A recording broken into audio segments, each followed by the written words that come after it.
Let's see what we got. All the way up. Go! Here's Chauncey Billups. Here it is. He's got it. He's got it. Chauncey Billups hits the three. With a steal and the drive. Lays it up. Lays it in. Count that baby. And a foul. Bonjour à toutes et bonjour à tous et bienvenue dans ce 5e épisode des Chroniques de Motor City. Les Chroniques de Motor City, c'est votre podcast dédié à la culture et à l'histoire des Detroit Pistons. Ensemble, nous voyageons à travers le temps pour découvrir ou redécouvrir les moments qui ont compté dans la vie de notre franchise préférée depuis sa création jusqu'à aujourd'hui. Bienvenue à bord, je suis Winston et je serai votre guide pendant ce voyage. Alors, lors du dernier épisode, je vous ai proposé qu'on revive ensemble la construction de cette équipe des Bad Boys, championne en 89 et en 90, qu'on aime tous. Et du coup, comme ça a été plutôt bien reçu de votre part, on va rester dans le même thème aujourd'hui si vous voulez bien. Mais pour la première fois depuis le début de ce podcast, on va s'intéresser plutôt à ce qui se passait hors parquet.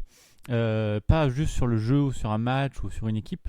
On va s'intéresser sur ce qui se passait hors parquet et plus précisément à la relation d'amitié puis de haine qui a pu exister entre Isaiah Thomas, le leader des Bad Boys, et un autre joueur, vous l'avez deviné peut-être, le joueur des Lakers, Magic Johnson. En fait, si vous découvrez la NBA depuis peu de temps, les amitiés entre joueurs, ça ne vous pose pas de problème. C'est quelque chose dont vous avez l'habitude. On va marquer ça à la fin des années 2000. Et là, à partir de là, les plus grandes stars de la NBA, ils ont l'habitude de se rassembler assez souvent en fonction de leur affinité. Ils s'entraînent ensemble l'été, ils passent leurs vacances ensemble. Vous avez le célèbre Banana Boat là, de LeBron, Wade, Melo, Paul, etc. Et jusqu'à la fin du processus où ils planifient en fait leur future collaboration. Et parfois même longtemps à l'avance. Le début de tout ça, c'était un peu Wade, Bosh et James à Miami. Mais en fait, maintenant, c'est complètement la mode pour tous les basketteurs. Je dirais pas là dans ce podcast si c'est positif ou négatif, ça m'intéresse pas forcément. Mais en fait, c'est terminé les basketteurs qui prennent tout seuls la tête d'une franchise comme on faisait dans les années 80-90. Et je vous prends l'exemple de cette année où tous les mouvements de la free agency, qui étaient un peu folles, elles sont faits autour de duos. James, il a voulu Davis avec lui à LA. Kawhi, il a appelé Paul George pour jouer avec lui. Durant, Irving, ils se sont déplacés ensemble à Brooklyn. Il doit y avoir plein d'autres, mais en fait, en 2019, la NBA, c'est carrément une ligue d'amis. Sauf que ça, dans les années 80, ça n'existait pas du tout. Mais alors, pas du tout. Il y avait une star par franchise. Sauf cas un peu exceptionnel, mais c'était plutôt un deuxième joueur qui se développait. Et il n'y avait jamais de lien d'amitié entre les stars. Vous ne pouvez pas voir Michael Jordan qui s'entraînait avec Karl Malone pendant l'été, ça c'était impossible. Ou Patty Ewing qui travaillait ses moves avec Barkley. Non, ça c'est aussi impossible. Et quand ils se retrouvaient sur le terrain, ces mecs-là, c'était à la vie à la mort. Et s'il fallait se mettre des claques, même si c'était des stars, on s'en mettait. En clair, dans les années 80, il n'y avait pas de place pour l'amitié, c'était seulement de la rivalité entre les joueurs. Mais ça c'était bon pour tout le monde. Sauf pour deux joueurs, Isaiah Thomas et Magic Johnson justement. Et c'est pour ça que c'est intéressant, et c'est pour ça qu'on va en parler aujourd'hui. Allez, on y va.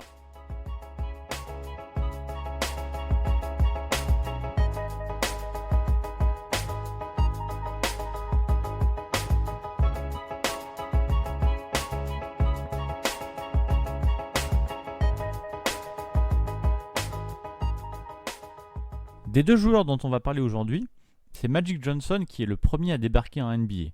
Magic est drafté par les Lakers avec le first pick en 1979. Et pour sa première saison en NBA, Magic va réussir la totale. Il va être All-Star, il va être champion, il va même être MVP des finales. On ne peut pas trop rêver meilleur début. Et en face de lui, dès la première année, il y a une première rivalité qui se crée. Pas avec Isaiah Thomas encore, mais avec Larry Bird. Bird est drafté par Boston un an avant, mais commence en NBA en même temps que Magic. Et comme il va avoir lui aussi du succès, les deux joueurs sont au centre d'une rivalité qui a des airs de guerre côte Est avec Boston et côte Ouest avec les Lakers au début des années 80. Il y a un respect mutuel qui se crée entre les deux joueurs, mais pas d'histoire d'amitié. On est bien dans les années 80. 2 ans plus tard, en 1981, c'est au tour d'Isaiah Thomas d'être drafté par les Pistons avec le choix numéro 2. Un peu comme Magic, Isaiah va avoir un impact individuel immédiat. Mais par contre, contrairement aux Lakers, les Pistons vont mettre un peu plus de temps à avoir du succès collectif. Je vous invite bien évidemment à aller écouter l'épisode 4 si vous voulez en savoir plus sur la construction des Bad Boys, mais sachez déjà qu'ils ont échoué 2 fois sur l'obstacle Celtics avant d'enfin les battre et d'accéder au final NBA. C'était en demi-finale 1985, puis en finale 1987, où Détroit a perdu 2 fois contre Larry Bird, avant d'enfin les battre en 1988 et de jouer donc les finales NBA. Mais pendant tout ce temps, Isaiah Thomas et Magic Johnson vont se rapprocher. Alors probablement du fait de leur poste commun, même si leurs qualités ont un peu rien à voir, le joueur des Lakers et celui des Pistons, ils vont être en fait vraiment comparés par la presse. Et les médias espèrent ajouter une nouvelle rivalité à la NBA, une sorte de deuxième rivalité Bird-Johnson, cette fois avec Thomas-Johnson. Sauf que eux, les deux, ils ne cherchent pas vraiment à savoir qui est le meilleur, et en fait, ils préfèrent, contre un peu toutes les conventions de l'époque, devenir amis. Mais par contre, c'est une vraie amitié. Magic et Isaiah ont vite été très proches, au point de se considérer comme de vrais frères, ce qui ne se faisait pas du tout à l'époque, je le rappelle. Par exemple, dans sa résidence à LA, Magic avait une pièce une chambre dédiée à Isaiah Thomas, une chambre qu'il appelait lui-même la chambre d'Isaiah, elle n'était réservée qu'à lui. Et du coup, à chaque fois que les Pistons venaient à Los Angeles pour jouer, Magic laissait une voiture carrément à l'hôtel où descendaient les Pistons, à destination d'Isaiah Thomas, pour qu'ils puissent en profiter, pour que les deux joueurs puissent se retrouver. L'amitié entre Thomas et Johnson est donc un phénomène assez rare dans les années 80, d'autant plus surprenant que les Pistons devenaient au fil des temps les Bad Boys, avec la réputation qui allait avec. Donc on revient en 88 quand les Pistons battent enfin les Celtics de Birds et font face aux champions sortants qui sont justement les Lakers de Magic. Et donc là c'est intéressant parce que toute cette amitié un peu détonnante dans la NBA, contraire aux conventions entre Isaiah et Johnson, du coup on va voir comment elle se passe quand les deux sont opposés pour le titre suprême. Et en fait c'est simple, ça va assez vite tourner au duel entre les deux. Tout le monde se pose donc la question de comment chacun va réagir. Et ça va devenir ces finales NBA le premier gros accroc dans l'amitié des deux joueurs. Tout commence comme d'habitude par une bise entre les deux joueurs juste avant le match. Le geste est habituel, mais cette fois-ci, en pleine finale NBA, ça fait un petit peu scandale. Par contre, une fois sur le terrain, Magic et Isaiah confirment bien qu'ils sont des joueurs des années 80, et comme prévu, il n'y a aucun cadeau entre eux. Il y a d'abord cette action où Magic démarre par un écran bien musclé sur Isaiah, et puis sur le drive suivant, il monte carrément défendre sur lui, mais le coude en avant. Du coup, immédiatement, ça chauffe entre les deux joueurs qui ont totalement oublié qu'ils étaient potes et qui doivent même être séparés avant que la situation empire. Tous ceux qui se posaient des questions ont enfin leur réponse. Les deux amis ont mis clairement leur relation de côté pour privilégier la victoire de leur équipe respective. Alors l'attitude, elle est normale, classique, c'est des compétiteurs avant tout, mais en faisant ce choix, Isaiah et Magic ont peut-être sous-estimé l'impact que ça allait avoir sur leur amitié, qui se fragilise à partir de ce moment-là précisément. Ils sont tellement dans la compétition qu'ils oublient un peu qu'ils ont une relation à côté. Et si vous voulez un exemple, sachez que j'en ai un pour vous qui est assez parlant.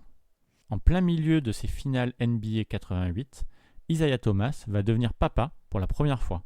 Et bien Magic Johnson, un de ses meilleurs amis, ne va pas se déplacer à l'hôpital, prétextant la compétitivité du moment. Alors oui, ça peut se comprendre, mais évidemment ce sont des choses qui marquent à vie. Le déroulement de cette finale a aussi rajouté de la tension entre les deux joueurs. Le titre NBA est remporté cette année-là par les Lakers qui battent les Bad Boys 4-3 au bout du suspense. C'est une défaite particulièrement mal acceptée par les Pistons à cause de ce match 6 qui doit encore hanter chaque joueur de la Motor City qui a participé à ce match. Avant de commencer ce match 6, Détroit mène 3-2 et n'est plus qu'à 48 minutes de gagner le titre pour la première fois de son histoire. Et c'est d'ailleurs ce fameux match où Isaiah Thomas réussit l'exploit de marquer 25 points en un seul quart-temps, alors même qu'il s'est tordu la cheville. Mais c'est aussi et surtout le match où une faute fantôme sera sifflée contre Bill Laimbeer à 15 secondes de la fin, alors que Détroit a un petit point d'avance. Détroit va se faire voler ce match et va ensuite s'écrouler au Game 7 et perdre la finale. La saison d'après, la saison 89, Pistons et Lakers se retrouvent une nouvelle fois en finale pour la revanche de l'année précédente. Mais là déjà, Isaiah Thomas et Magic Johnson, sûrement marqués par les événements de l'année précédente, n'ont déjà plus vraiment les mêmes liens d'amitié. Et cette revanche, cette fois-ci, c'est Détroit qui la gagne. La défaite est d'ailleurs assez lourde pour les Lakers qui encaissent un sweep 4-0. Les Bad Boys sont enfin couronnés, et même si c'est Joe Dumars qui est élu MVP des finales, mérité d'ailleurs, tous les regards sont braqués sur Isaiah Thomas, qui a dominé son ancien ami, nouveau rival, on n'est pas encore très sûr, Magic Johnson, qui était de toute façon trop blessé pour être au niveau. En 1990, les Pistons vont pour la 3e fois de suite en finale NBA, sont de nouveau champions, donc réalisent le back-to-back, Mais pour une fois, ce ne sont pas les Lakers qu'il rencontre, mais plutôt les Blazers. En attendant, à la fin de cette saison 90, il y a une vraie rivalité sportive qui est née entre Magic Johnson et Isaiah Thomas sur les 3 saisons qui viennent de se dérouler. Le temps des amis qui n'étaient pas concernés par la rivalité sportive est complètement terminé, et l'opposition entre les deux hommes a maintenant dépassé leur amitié, et cela probablement dès 88, dès la première finale. Il faut dire que leur parcours s'est beaucoup croisé. Quand les Lakers battent les Pistons en 88, il s'agit du 5e et dernier titre de Magic Johnson, alors qu'Isaiah Thomas va justement gagner les 2 suivants en 89 et 90 et donc prendre le relais. Mais ces 2 saisons 89-90, Magic Johnson est élu MVP de la saison régulière, donc il n'a pas tout perdu. Et en 90, Magic est aussi élu MVP du All-Star Game. À l'époque, c'était un vrai trophée, pas comme maintenant.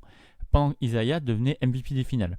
Bref, il y a une vraie guerre sportive entre les deux hommes, une vraie domination sur la NBA qui est emmenée à durer. La presse a ce qu'elle voulait au début, une grosse rivalité entre Isaiah Thomas et Magic Johnson. Sauf qu'un événement très inattendu va tout changer à partir de la saison suivante. Maman disait toujours, la vie c'est comme une boîte de chocolat. On ne sait jamais sur quoi on va tomber. Le 7 novembre 1991, Magic Johnson annonce officiellement au monde entier sa séropositivité et doit alors mettre sa carrière entre parenthèses. Le monde du basket tout entier est choqué et pleure littéralement à l'annonce de cette horrible nouvelle. À cette période-là, il n'y a plus vraiment de lien d'amitié entre Isaiah Thomas et Magic Johnson, ce qui fait qu'Isaiah va apprendre cette terrible nouvelle à la radio quasiment en même temps que tout le monde.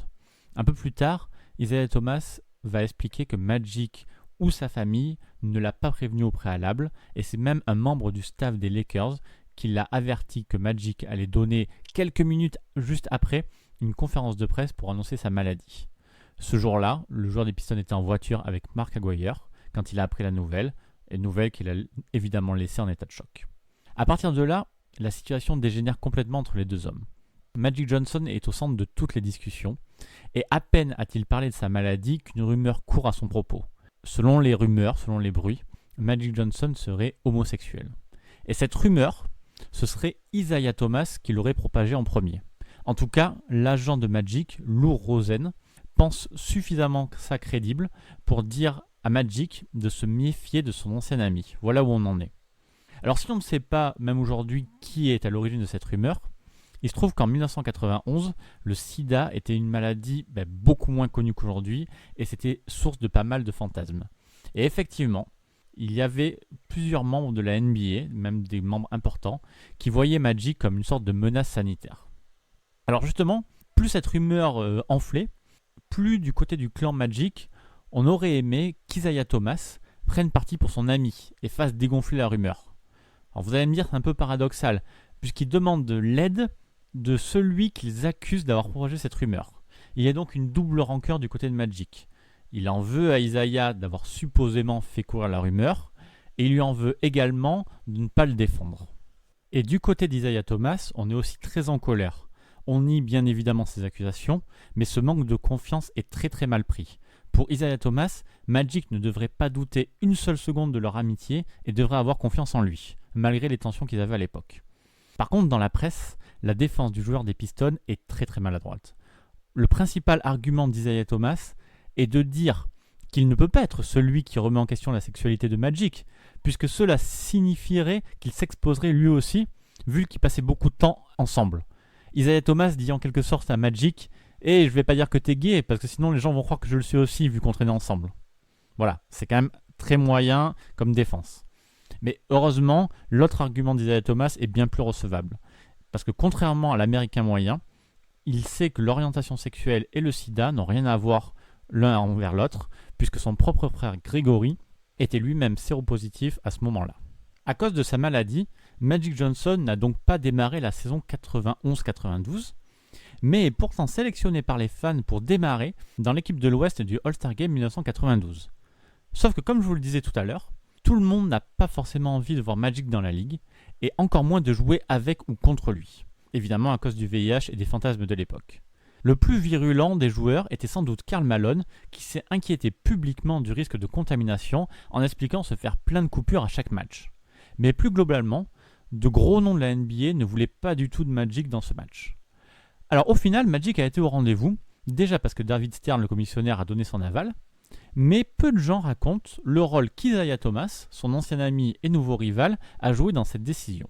À l'époque, Isaiah Thomas est président du syndicat des joueurs NBA, et c'est lui qui a poussé pour que Magic puisse être présent ce jour-là sur le terrain.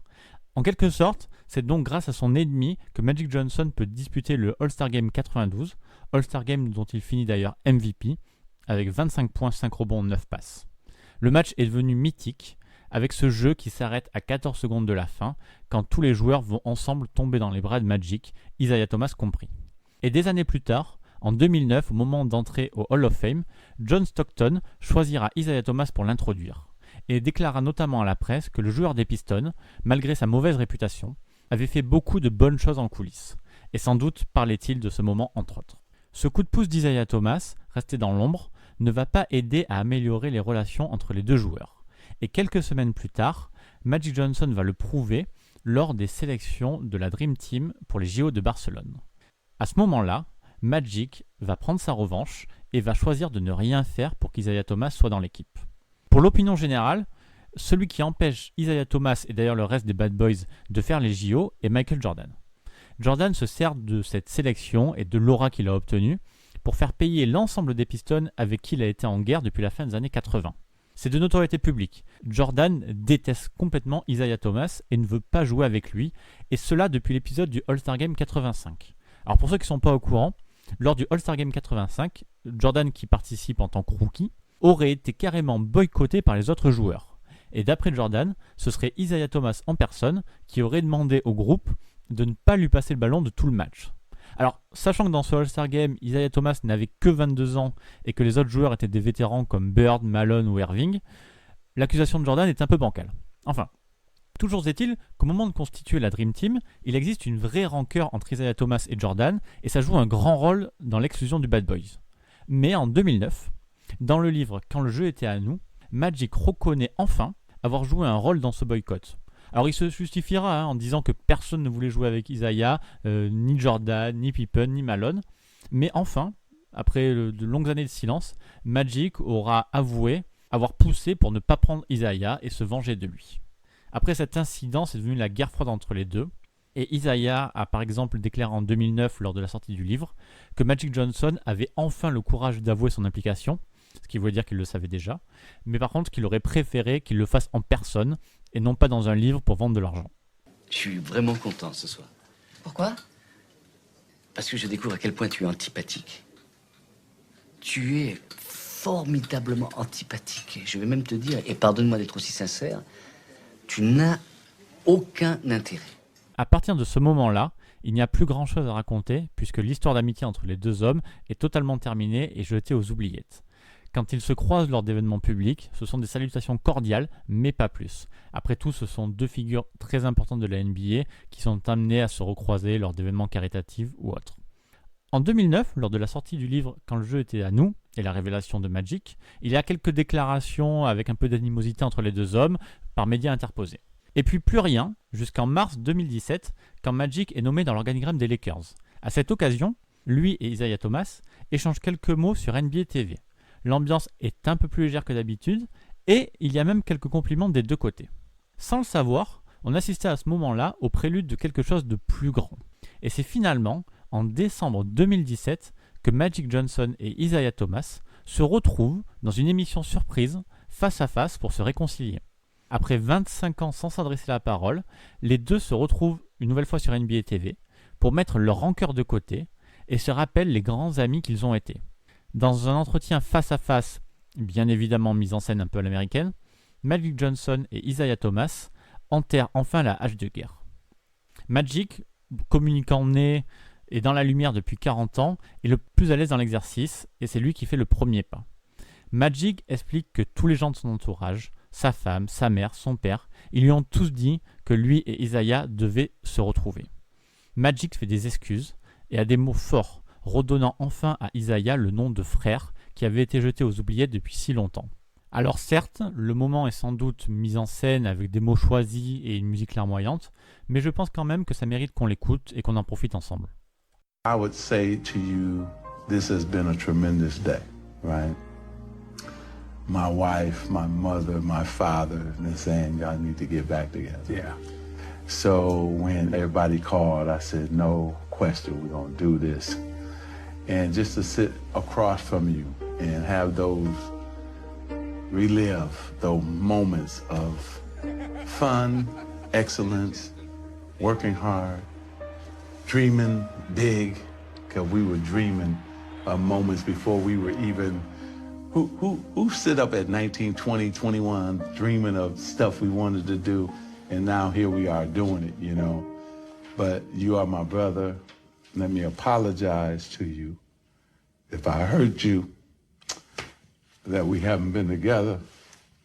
And God is good to bring us back together. All right? I know, man. It hurt me too. Come here, man.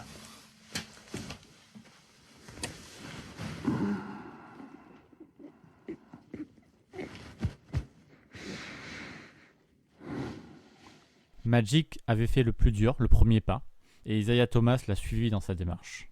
À l'évocation des excuses de Magic, le joueur des Pistons est passé du sourire aux larmes, sans doute enfin libéré du poids de ce conflit.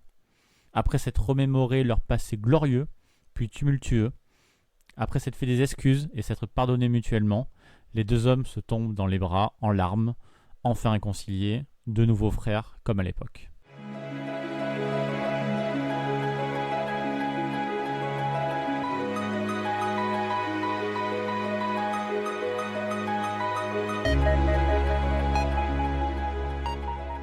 Isaiah Thomas et Magic Johnson sont deux des plus grands joueurs de l'histoire de la NBA et deux des figures les plus importantes des années 80.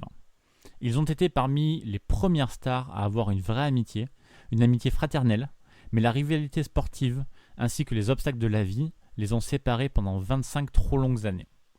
Pour comprendre le personnage d'Isaiah Thomas, et par extension donc cette équipe des Bad Boys qu'il menait, je voulais vous raconter cette histoire d'amitié brisée entre Magic et Isaiah. Cette chronique touche maintenant à sa fin, et j'espère, comme les autres, ça vous a plu.